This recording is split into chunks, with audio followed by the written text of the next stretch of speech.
श्रीनगर के लिए बड़ी सुबह अहमदाबाद एयरपोर्ट पे हम खड़े हैं। दो फैमिली है हमारे साथ। दो फैमिली के साथ हम 9:30 बजे की सुबह 7 की फ़्लाइट है। हम सब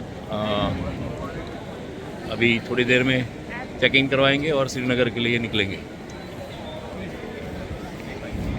सब है, लड़का है, बहू है, बेटी है, जवाई है, दूसरा एक परिवार है और परिवार के साथ एक छोटा सा बच्चा भी है। उसको बर्फ़ गिरनी बहुत पसंद है। देखते हैं बर्फ़ गिरनी दिखती मिलती है कि नहीं। ये भाई हैं अरविंद भाई, अपनी पत्नी के साथ अपने बच्चों के साथ आए हैं। लड़का है, बहू है उनकी, बेटी भी है और जमाई भी है। ये मेरी लड़की है, मेरी बेटी है, सपना है नाम। सब हम कश्मीर जा रहे हैं, बाद में मिलते हैं।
हमारी कश्मीर ट्रिप का दूसरा भाग है ये।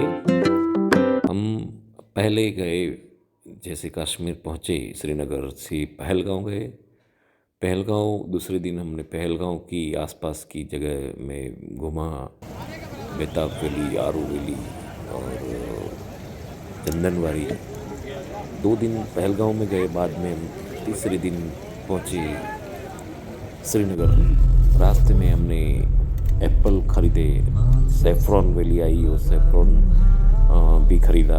काफ़ी सारे हमने हमारे मित्र को देने के लिए या घर वालों को देने के लिए सेफ्रॉन भी ख़रीदा। बढ़िया क्वालिटी का सेफ्रॉन मिला हमको। हम श्रीनगर पहुँचे। पहुँचने के बाद जो होटल हमारा पैकेज में नक्की किया गया था उस होटल पे रुके। जाते जाते शाम हो गई थी, तो शाम के टाइम हमने शंकराचार्य मंदिर के दर्शन किए। उसके बाद हम होटल पे रुक गए, खाना वाना खाया और सो गए। दूसरे दिन बड़ी सुबह हमको निकलना था सोनमर्ग के लिए। हम निकले सोनमर्ग के लिए सुबह से, और करीब श्रीनगर से 85 किलोमीटर, माना कि 85 किलोमीटर दूर है सोनमर्ग का रास्ता। जैसे जैसे सोनमर्ग जाते गए वैसे वैसे सोनमर्ग का रास्ता इतना टेढ़ा मेढ़ा है, लेकिन आसपास की वादियों देख के मन खुश हो रहा था, माइंड जैसे फ्रेश हो रहा था। आसपास में धीरे धीरे बर्फ़ देखने मिली थी, पहाड़ों में ऊपर की तरफ काफ़ी सारी बर्फ़ देखने मिली थी। हाँ, ये बात है कि हम जिस टाइम पहुँचे थे उस टाइम बर्फ़ गिरनी चाहिए थी, लेकिन कुछ वजह से, कुछ एटमॉस्फेयर का, कुछ ग्लोबल वार्मिंग का, यहाँ के लोगों का कहना है कि इस टाइम तो बर्फ़ होनी ही थी, लेकिन पता नहीं क्यों बर्फ़ नहीं गिरी। हमारे नसीब में नहीं थी ताज़ा बर्फ़ गिरती हुई देखने को। फिर भी ये नज़ारा जो है वो जन्नत से कम नहीं है। सोनमर्ग पहुँचते पहुँचते दोपहर हो गई। दोपहर में हम सोनमर्ग पहुँचे, और सोनमर्ग में क्या नज़ारा था। हमने वहाँ पे जो बूट खरीदे, और वहाँ से पौनी से अपन वहाँ पे थाजीवास ग्लेशियर की तरफ जा सकते हैं। करीब करीब 2 या 3 किलोमीटर का रास्ता है। वहाँ पे अपन घोड़े पे बैठ के सब ने हमने वहाँ पहुँचे और वहाँ जाके जो नज़ारा था वो आप देख सकते हैं कैसा था।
हम आ पहुँचे हैं सोनमर्ग, और सोनमर्ग में वैसे बर्फ़ जितनी होनी चाहिए उतनी नहीं देखने मिली, लेकिन पहाड़ों ऊंचाई पे जो बर्फ़ है वो बर्फ़ जमी हुई मिली है। ताज़ा बर्फ़ गिरी नहीं है। लोग कहते थे कि यहाँ के जो जानकार लोग हैं कहते थे हर साल में जितनी बर्फ़ गिरनी चाहिए उतनी बर्फ़ कुछ वजह से ग्लोबल वार्मिंग भी हो सकती है, कुछ वजह से बर्फ़ नहीं गिरी है। ये ऊंचाई पे जाते हैं तो जमी हुई बर्फ़ मिलती है। जो इस साल ताज़ा बर्फ़ की जो मज़ा लेने आने वाले जब टूरिस्ट है उसको ताज़ा बर्फ़ की मज़ा नहीं आया। हम भी आए परिवार के साथ, लेकिन वो जमी हुई बर्फ़ में सब एंजॉय कर रहे, लेकिन जो ताज़ा बर्फ़ स्नोफॉल भी नहीं हुई और यहाँ पे ताज़ा बर्फ़ भी गिरी नहीं मिली है। तो सोनमर्ग का यही हाल है। ये जनवरी में इतना हाल है, आगे पता नहीं ये ताज़ा बर्फ़ गिरेगी कि नहीं, क्योंकि आसमान तो एकदम से साफ़ दिख रहा है। बर्फ़ अच्छी खासी है लेकिन पहाड़ों की ढलान पे है। तकलीफ ये है कि ये जो ताज़ा बर्फ़ ना गिरने की वजह से लोग अच्छी तरह से मज़ा नहीं ले पा रहे। वैसे टूरिस्ट यही आशा में आते हैं कि ताज़ा बर्फ़ गिरी हुई मिलेंगी या फिर स्नोफॉल का मज़ा ले पाएंगे, लेकिन वो नहीं मिला। देखते हैं कल गुलमर्ग में क्या होता है।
दिन भर सोनमर्ग में मज़ा लेने के बाद हम शाम को फिर श्रीनगर आ गए।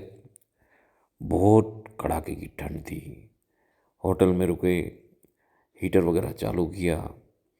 इतनी ठंड लगी थी, बड़ी जल्दी सोने को मन कर रहा था। तभी खाने का ऑर्डर आ गया। हम कैंटीन में खाना खाने के लिए गए। सबने थोड़ा बहुत खाना खाया।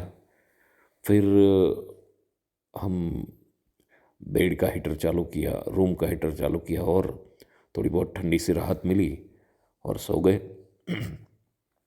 बड़ी सुबह हमको निकलना था गुलमर्ग के लिए। गुलमर्ग जो है श्रीनगर से 50 किलोमीटर दूर है, करीब 52-53 किलोमीटर दूर है। वहाँ का रास्ता भी ऐसा ही था, जिगजैग रास्ता था, चढ़ाई भी थी। टनमर्ग से ऊपर चढ़ने का रास्ता था और बढ़िया नज़ारा। सबसे ज़्यादा बर्फ़ जो दिखी वो हमको गुलमर्ग में दिखी और वहाँ पे भी जो नज़ारा देखने मिला वो उसको कह नहीं सकते, देख सकते हैं। गुलमर्ग पहुँचने के बाद लगा कि जैसे हम स्वर्ग में आ गए। ऊंचे ऊंचे बर्फ़ की पहाड़ियाँ, काफ़ी ऊंची, जैसे हवा भी पतली होने जा रही थी। ऑक्सीजन की कमी चाहे हमको तो लगी थी कम, सांस लेने में थोड़ी दिक्कत हो रही थी, लेकिन मज़ा भी इतना ही आ रहा था और मानो स्वर्ग सा एहसास हो रहा था।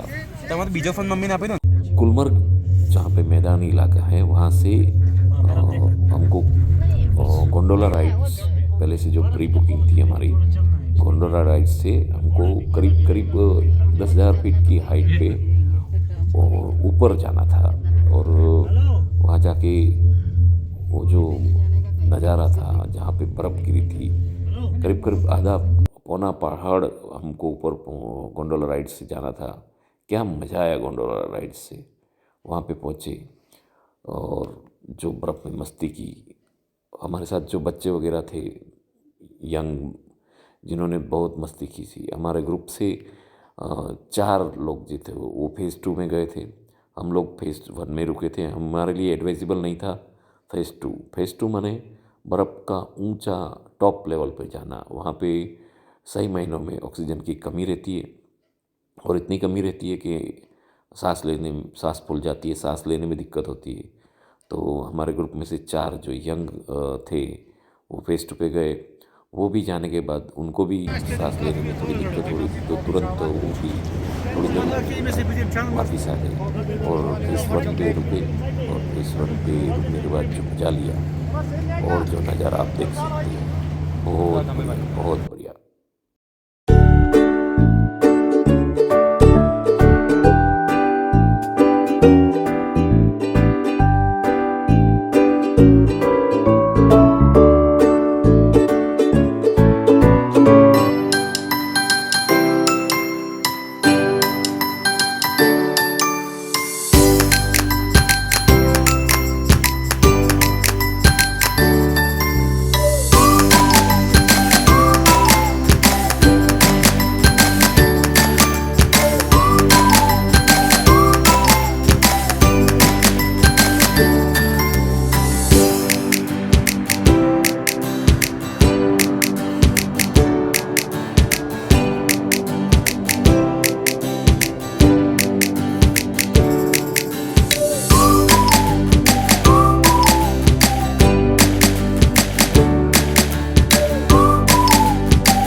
हो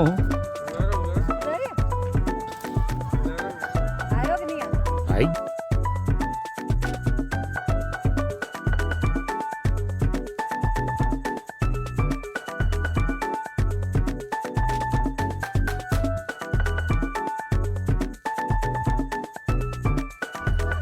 આંગળી તમારી કેમેરા આગળ આવે.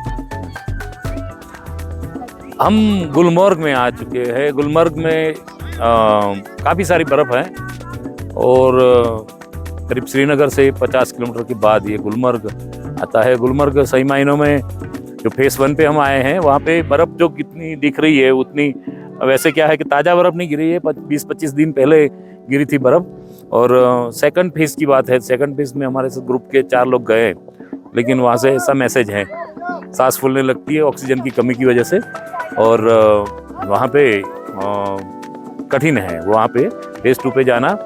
बच्चे गए, यंग पीपल है तो भी उनको सांस लेने में तकलीफ होती है, वैसे हमारे जैसे को तो और ही ज़्यादा तकलीफ हो रही है। यहाँ पे भी थोड़ा ऑक्सीजन कम होने की वजह से सांस लेने में तकलीफ हो रही है, लेकिन जगह बहुत बढ़िया है। स्वर्ग इसे कहते हैं, जन्नत इसे कहते हैं, तो जन्नत में आने के पैसे यहाँ पे वसूल है। गुलमर्ग ये हमारे टूर का जो श्रीनगर से जाने का जो था वो हमारा आखिरी डेस्टिनेशन था। अब हम जाएंगे श्रीनगर के डल झील में, उसमें हम बोट में रुकेंगे, मतलब हाउस बोट में रुकेंगे, फिर कल वापस से घर। तो हम चलेंगे श्रीनगर।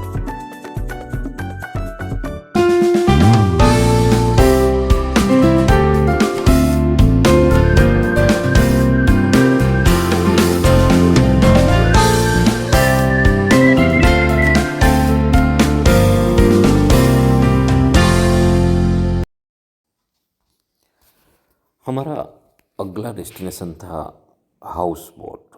श्रीनगर पहुँचते पहुँचते शाम हो गई, और शाम होने के बाद हम डल झील पहुँचे और वहाँ पे शिकारा राइड करते हुए शिकारा से हम जा रहे थे। हमारी हाउस बोट जो नक्की की हुई थी, प्री बुकिंग थी, उसमें जा रहे थे, लेकिन जो शिकारा राइड का मज़ा आया। हम 14 लोग थे, 14 लोग में 3 शिकारा में हम लोग बैठे थे। बीच में मज़ा ये था कि बीच में ये शिकारा पे ही दुकानें आती थी जूस की, कुछ खाने की।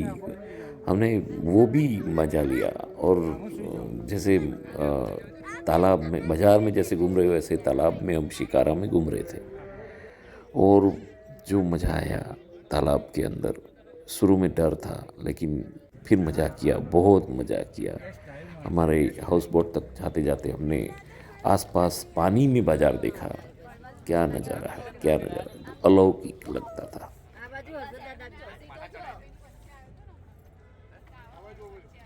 कावन गाजर न हलवा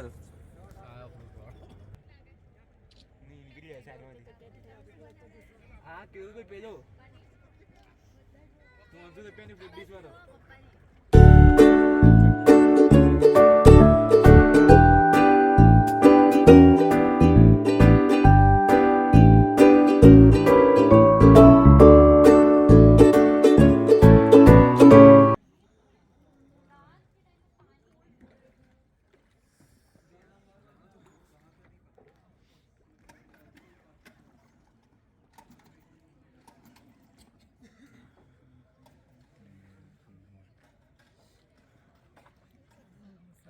पानी हवा तो बर्फ हसे तो आगे तो छत जो ऊपर थी थोड़ा यहाँ पर देशों की आगे में तोड़ी ना के जाती मारी नीचे तो पानी इतने बाजू।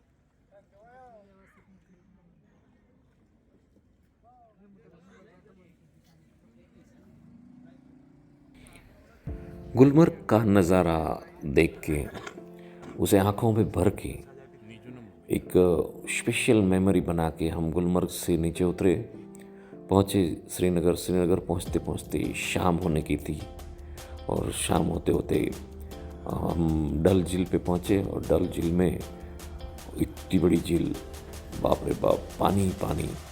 और हमारा एक नाइट का स्टे हाउस बोट में था। हमने शिकारा में अपना सामान वगैरह रखा, और शुरू में तो डरते डरते हम सब शिकारा में बैठे, लेकिन जैसे जैसे शिकारा आगे बढ़ता गया वैसे वैसे मज़ा आता गया। और तालाब में जो झील है, इतनी बड़ी झील है, कहते हैं कि करीब करीब 70 से 80 किलोमीटर का उसका स्क्वायर एरिया है। और हम तालाब में शिकारा से राइड करते हुए पहुँचे। हमारा जो हाउस बोट था वो हाउस बोट पे पहुँचे, और हाउस बोट पे पहुँचने के बाद क्या हाउस बोट था, एक महल हो जैसे इतना सजा के ये हाउस बोट बनाया था जिसने भी बनाया था। ये सबसे अच्छा अनुभव जो रहता है, होटल पे रुको लेकिन जो हाउस बोट का अंदर का नज़ारा था, लग रहा था कि जैसे हम किसी महल में रुके हो। वहाँ की व्यवस्थाएं इतनी अच्छी थी, बहुत बढ़िया। क्या काम किया होता, पूरे लकड़े की बनी हुई ये हाउस बोट जैसे महल की भांति लग रही थी। क्या अंदर का व्यवस्था। हाँ, एक बात ज़रूर है, हमारी ट्रिप का सबसे बढ़िया खाना हमने हाउस बोट में खाया। इतना बढ़िया खाना हमारी ट्रिप में कहीं नहीं मिला था। अच्छे से हमने खाना खाया। वहाँ पे हीटर की व्यवस्था की गई थी जो लाइट से चलता था, और करीब रात के टाइम 2 घंटे लाइट चली जाती थी, तो उस टाइम लकड़ी जला के हमको हीटर गर्मी का तो ठंड की सामना करने की हिम्मत हमारे को आई। फिर वहाँ पे हमने नाइट होल्ड किया, और सबसे ज़्यादा मेमोरेबल, बढ़िया, बहुत बढ़िया जो हाउस बोट का अनुभव था। और उस बड़ी जल्दी सुबह उठने के बाद जो हाउस बोट में हमने देखा, वाह वाह वाह, क्या नज़ारा था। आसपास तालाब का पानी और धुंध भी इतनी थी, और हमने वहाँ पे काफ़ी सारी फ़ोटो खिंचवाए। बहुत मज़ा आया, बहुत मज़ा आया, कह नहीं सकते कितना मज़ा आया। बीजे यही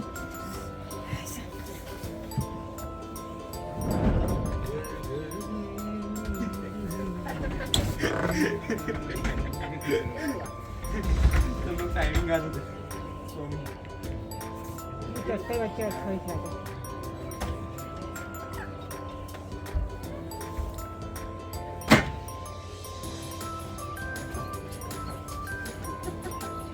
तो रास्ता जो बना देते हैं ना।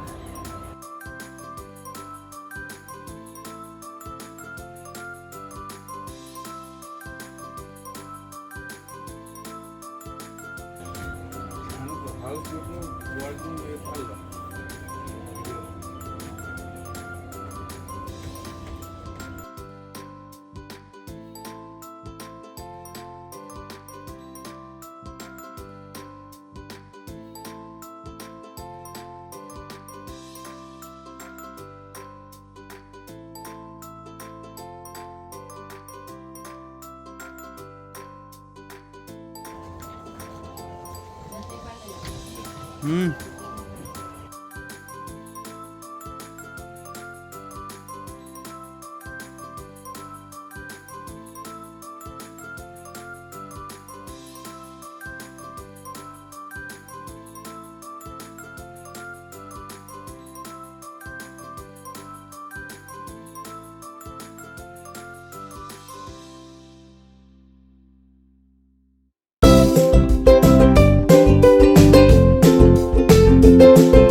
श्रीनगर की शान, ये लाल चौक जहाँ पे हम आए हैं। ये लाल चौक पे सुबह 8 बजे हम आए हैं। शुक्रवार है, भीड़ भाड़ नहीं दिख रही है। कुछ लोग जो टूरिस्ट हैं वो जो फ़ोटो खिंचवा रहे हैं। लाल चौक है श्रीनगर का एक पहचान है, कैसे कह सकते हैं कि दिल्ली की पहचान है। हम सारे सूप ग्रुप के मेंबर्स ये देख रहे हैं, वो सब भी यहाँ पे अपनी अपनी फ़ोटो खिंचवा रहे हैं। कुछ ग्रुप के मेंबर हैं जो फ़ोटो भी खींच रहे हैं, कुछ उनको एडवाइस भी दे रहे हैं फ़ोटो कैसे खींची जाती है। लेकिन सुबह सुबह का टाइम है, ठंड बहुत है, और ठंड के साथ साथ ये जो हमारे देश की शान बोलते हैं लाल चौक, श्रीनगर का ये बहुत ही बढ़िया नज़ारा आपको दिखा रहे हैं हम। बहुत बढ़िया लाल चौक आके मज़ा आ गया, बहुत मज़ा आ गया लाल चौक आके। अभी हम ये हमारा टूर का जो है वो ख़त्म करते हैं और फिर एयरपोर्ट पे चलते हैं। फिर हम अपने वहाँ अहमदाबाद चले जाएंगे। हमारा वीडियो अच्छा लगा हो तो लाइक कीजिएगा, सब्सक्राइब कीजिएगा, शेयर कीजिएगा। Thank you Kashmir.